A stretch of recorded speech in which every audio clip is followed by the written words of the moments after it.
Hello friends, कैसे हैं आप लोग। Welcome again to future path. Last lecture में हमने आईटीआर स्टार्ट किया था। हमने क्या क्या देखा था लास्ट लेक्चर में वो देखते हैं एक बार फिर से। हमने सबसे पहले देखा था व्हाट इज आईटीआर। आईटीआर का मतलब होता है इनकम टैक्स रिटर्न। ओके, हमने ये देखा था। और इनकम टैक्स रिटर्न क्या होता है, एक फॉर्म होता है जो आपको इनकम टैक्स डिपार्टमेंट को सबमिट करना होता है। फिर हमने देखा था सोर्स ऑफ इनकम। कितनी सोर्स ऑफ इनकम होती है, तो 5 सोर्स ऑफ इनकम होती है। एक होती है income from salary, income from house property, income from capital gain, income from business, income from other sources. फिर हमने देखा था असेसमेंट ईयर क्या होता है। असेसमेंट ईयर मतलब आगे वाला साल, मतलब जिस साल का आप रिटर्न भर रहे हैं तो उसका रिटर्न आप उसके आगे वाले साल में भरेंगे, उसको बोलते हैं असेसमेंट ईयर। ओके। फिर टाइप्स ऑफ आईटीआर, कितने आईटीआर होते हैं, तो 7 आईटीआर होते हैं, आईटीआर 1 से लेकर आईटीआर 7 तक। फिर हमने देखा था आईटीआर किसको भरना है, यानी आपको कैसे पता चलेगा आपको आईटीआर 1 भरना है कि 2 भरना है कि 3 भरना है कि 5 भरना है कि 6 भरना है 7 भरना है, वो हमने देखा था। तो आईटीआर 1 मोस्टली सैलरीड पर्सन के लिए होता है। हमने ये सारी चीज़ें देखी थी पिछले लेक्चर में। आज के लेक्चर में हम क्या देखने वाले हैं वो भी देखते हैं। आज के लेक्चर में हम देखेंगे when it is mandatory to file ITR, यानी क्या आपको आईटीआर फाइल करना जरूरी है कि नहीं है।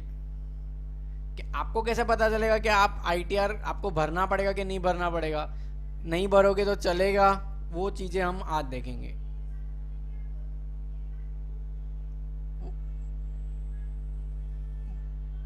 What are the advantages of filing ITR, वो हम देखेंगे। एडवांटेजेस आईटीआर फाइल करने के, मतलब आपको आईटीआर फाइल करने से क्या क्या फ़ायदा होते हैं वो हम देखेंगे। फिर आईटीआर कैसे कहाँ से डाउनलोड करते हैं। तो फ्रेंड्स, मैंने आपको लास्ट लेक्चर में बताया था आईटीआर कहाँ से डाउनलोड किया जाता है, पर आज मैं आपको बताऊंगा वो डाउनलोड भी कैसे करते हैं और एक्सट्रैक्ट भी कैसे करते हैं। फिर इनकम टैक्स की वेबसाइट पे जाके रजिस्ट्रेशन कैसे करते हैं। तो फ्रेंड्स, मैंने एक जने का प्रैक्टिकल रजिस्ट्रेशन किया हुआ है, वो मैं आपको लाइव बताऊंगा इस पर। फिर रजिस्ट्रेशन करने के बाद लॉगिन कैसे करते हैं वेबसाइट पे, वो चीज़ें हम देखेंगे। ओके, तो चलिए फ्रेंड्स आगे बढ़ते हैं। सबसे पहला क्वेश्चन है when it is mandatory to file ITR. आपको आईटीआर फाइल करना कब ज़रूरी है, ठीक है। तो इनकम टैक्स बोलता है कि अगर आपकी gross total income is more than basic exemption limit, यानी अगर आपकी gross total income basic exemption limit से ज़्यादा है तो आपको इनकम टैक्स रिटर्न भरना पड़ेगा। तो फ्रेंड्स, ग्रॉस टोटल इनकम क्या होता है और बेसिक एग्जम्पशन लिमिट क्या होती है वो हमें समझना पड़ेगा। तो ग्रॉस टोटल इनकम मतलब हमारी जो इनकम ये 5 जगह से होती है, जैसे मान लो सैलरी से, हाउस प्रॉपर्टी से, बिजनेस से, कैपिटल गेन से, अदर सोर्सेज से, ये पांचों का टोटल जो है वो है ग्रॉस टोटल इनकम। मान लो किसी की सैलरी पूरे साल की है 6 लाख, हाउस प्रॉपर्टी की इनकम नहीं है, बिजनेस की इनकम नहीं है, कैपिटल गेन है 1 लाख, अदर सोर्सेज नहीं है, तो उसकी ग्रॉस टोटल इनकम कितनी हुई 7 लाख। ओके, तो उसकी जो ग्रॉस टोटल इनकम है वो है 7 लाख रुपए। अब उसमें से डिडक्शंस अगर है, जैसे एलआईसी में इन्वेस्टमेंट किया हो या पीपीएफ में किया, वो बाद मिलता है एटीसी से एटीयू में, वो माइनस करने के बाद जो बचता है वो होता है टोटल इनकम। तो मान लो उसने 2 लाख या 2 लाख रुपए किया है तो उसका बचा 5 लाख रुपए, ठीक है, इस तरह से। तो ये हो गया टोटल इनकम। पर फ्रेंड्स, हमें एक चीज़ समझनी है यहाँ पे कि हमें ग्रॉस टोटल इनकम लेनी है, मतलब हमारे को क्या लेना है, इधर 7 लाख लेना है, 5 लाख नहीं लेना है। यानी ग्रॉस टोटल इनकम कितनी हुई 7 लाख रुपए, और वो किससे ज़्यादा होनी चाहिए, बेसिक एग्जम्पशन लिमिट से। अब बेसिक एग्जम्पशन लिमिट मतलब फ्रेंड्स स्लैब रेट, जो हम पढ़ते हैं, जो हम लोग स्लैब रेट पढ़ते हैं ना, उसको बोलते हैं बेसिक एग्जम्पशन लिमिट, जो हर साल बजट में फरवरी में आता है नया स्लैब रेट। हो सकता है चेंज भी हो सकता है नहीं भी हो, ठीक है। अब फ्रेंड्स, इसमें क्या होता है, अलग अलग स्लैब रेट बनाए हुए हैं अलग अलग एज वालों के लिए।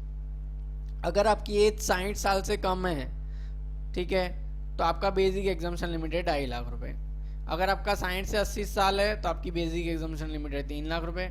80 साल से ऊपर है तो आपकी बेसिक एग्जम्पशन लिमिट है 5 लाख रुपीज। ओके फ्रेंड्स, अब क्यों 60 साल वालों के लिए 2.5 लाख है? क्योंकि आपको पता होगा 2.5 लाख से लेकर 5 लाख तक, 0 से लेकर 2.5 लाख तक टैक्स होता है नील,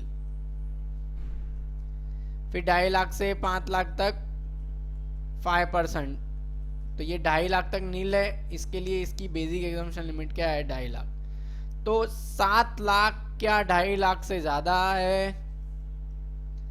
हम ऐसा समझते हैं कि 60 साल के अंडर में, तो 7 लाख 2.5 लाख से ज्यादा है, तो आंसर क्या है? यस। तो ज्यादा है तो आपको कंपलसरी आईटीआर भरना पड़ेगा। अगर आपकी gross total income basic exemption limit से ज्यादा है तो आपको कंपलसरी आईटीआर भरना पड़ेगा फ्रेंड्स। ओके, अब आगे बढ़ते हैं, एग्जांपल्स देखते हैं प्रैक्टिकल। ठीक है, example 1, mister X is an individual aged 30 years. ठीक है फ्रेंड्स, ये जो लिमिट थी आगे मैंने जो आपको बताई, अभी हम इंडिविजुअल के लिए देख रहे हैं। ठीक है, अब 30 ईयर्स है तो वो ऑब्वियसली बात है 60 साल से कम है, तो उसकी बेसिक एग्जम्पशन लिमिट कितनी हुई?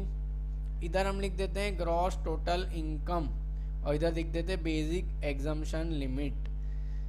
ये है बेसिक एग्जम्पशन लिमिट, तो 60 साल के अंडर में है तो उसकी 2.5 लाख हो गई। और ग्रॉस टोटल इनकम कितनी होती है? तो देखिए उसकी इनकम कहाँ कितनी है? 2 लाख रुपए बिजनेस की, और अदर सोर्सेज की कितनी है? 1.5 लाख, तो टोटल उसकी इनकम कितनी हुई? 3.5 लाख रुपए। तो mister X is having gross total income of ₹3.5 lakh which is greater than ₹2.5 lakh, therefore it is mandatory for mister X to file ITR. तो उसकी ग्रॉस टोटल इनकम 3.5 लाख रुपए है जो 2.5 लाख से ज्यादा है, तो मिस्टर एक्स को आईटीआर भरना पड़ेगा कंपलसरी। तो आंसर आएगा यस। क्यों? क्योंकि 3.5 लाख रुपए 2.5 लाख से ज्यादा है। फ्रेंड्स दूसरा एग्जांपल देखते हैं।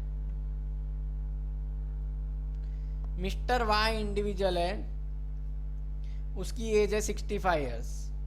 ओके, अब उसकी इनकम है बिजनेस 65 ईयर्स, मतलब 60 to 80 ईयर्स वाले में आया। 60 to 80 ईयर्स में बेसिक एग्जम्पशन लिमिट कितनी है फ्रेंड्स? उसमें बेसिक एग्जम्पशन लिमिट है 3 लाख रुपए।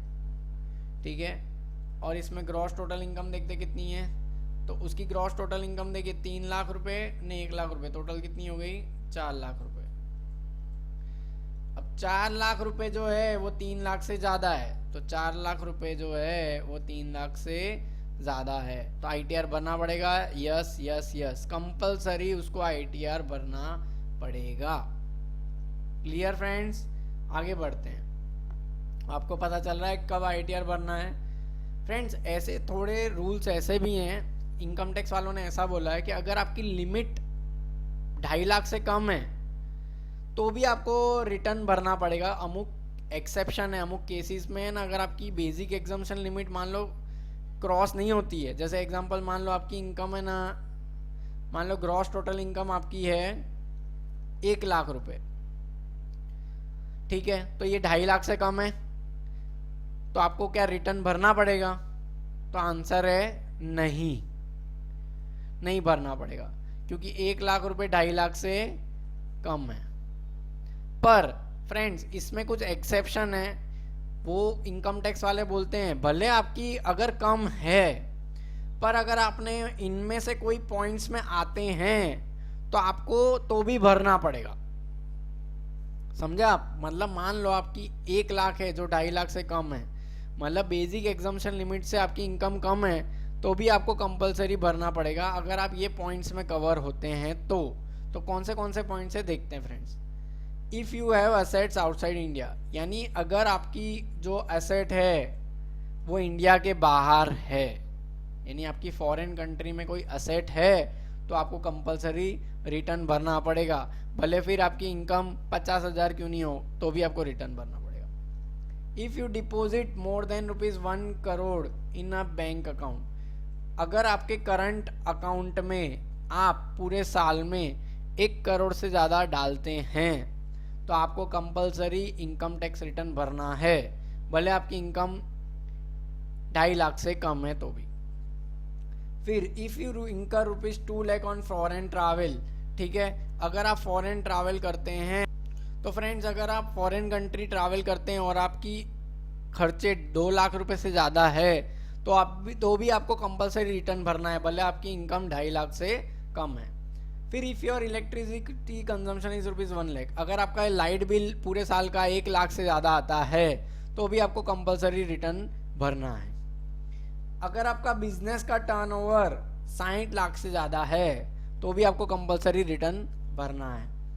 अगर आपकी प्रोफेशन की रिसिप्ट 10 लाख से ज़्यादा है तो भी आपको कंपलसरी रिटर्न भरना है। प्रोफेशन मतलब मान लो कोई सीए है, अब उसकी रिसिप्ट यानी उसकी फीस पूरे साल में 12-13 लाख रुपए आई तो उसको कंपलसरी रिटर्न भरना है, ठीक है। फिर अगर आपका टीडीएस और टीसीएस 25,000 या 25,000 से ज़्यादा है और अगर आप 60 साल के अंडर में हो तो भी आपको कंपलसरी रिटर्न भरना है। और अगर आप 60 साल से ज़्यादा है तो अगर आपका टीडीएस और टीसीएस 50,000 से ज़्यादा है तो भी आपको कंपलसरी रिटर्न भरना है। अगर आपने सेविंग अकाउंट में 50 लाख से ज़्यादा डाले पूरे साल में तो भी आपको कंपलसरी रिटर्न भरना है। अगर आपको लॉस हुआ है हाउस प्रॉपर्टी से, कैपिटल गेन से, इनकम फ्रॉम बिजनेस से, तो भी आपको कंपलसरी रिटर्न भरना है क्योंकि वो कैरी फॉरवर्ड करना पड़ता है। समझे आप? मतलब फ्रेंड्स, अगर आपकी इनकम 2.5 लाख से भी कम हो रही है तो भी ये केस में आपको रिटर्न कंपलसरी भरना पड़ेगा। तो फ्रेंड्स अभी हम आगे बढ़ते हैं। आगे हम देखेंगे कि भाई लोन एडवांटेजेस क्या है रिटर्न भरने के। तो फ्रेंड्स रिटर्न भरने के एडवांटेजेस ये है कि सबसे पहले तो आपको लोन जो होती है, अगर आप लोन लेने जाते हो तो वो ITR मांगते हैं आपसे 3 साल के, तो आपको इजी लोन अप्रूवल हो जाता है। अगर आपको टैक्स में रिफंड चाहिए, अगर आप रिफंड क्लेम करना चाहते हैं तो आपको रिटर्न भरना पड़ेगा। एक तो आपका इनकम और एड्रेस प्रूफ हो जाता है, रिटर्न से आपका इनकम और एड्रेस प्रूफ मान्य हो जाता है, ठीक है। फिर मतलब वो वहाँ पे काम आता है, मान्य मतलब वहाँ पे काम आता है। क्विक वीज़ा प्रोसेसिंग मतलब अगर आप वीज़ा के लिए जा रहे हैं इंडिया के बाहर, वहाँ पे भी इनकम टैक्स रिटर्न मांगते हैं।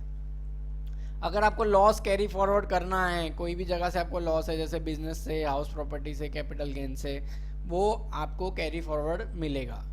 और अगर आप पेनल्टी से बचना चाहते हैं, क्योंकि अगर आप रिटर्न नहीं भरोगे तो लेट फी भी लगेगी और अगर आप बहुत ज़्यादा लेट करोगे तो आपको पेनल्टी लग सकती है। तो फ्रेंड्स अगर आप रिटर्न नहीं भरोगे तो आपको ये पेनल्टी लगेगी, तो भर देंगे तो आपको फ़ायदा होगा।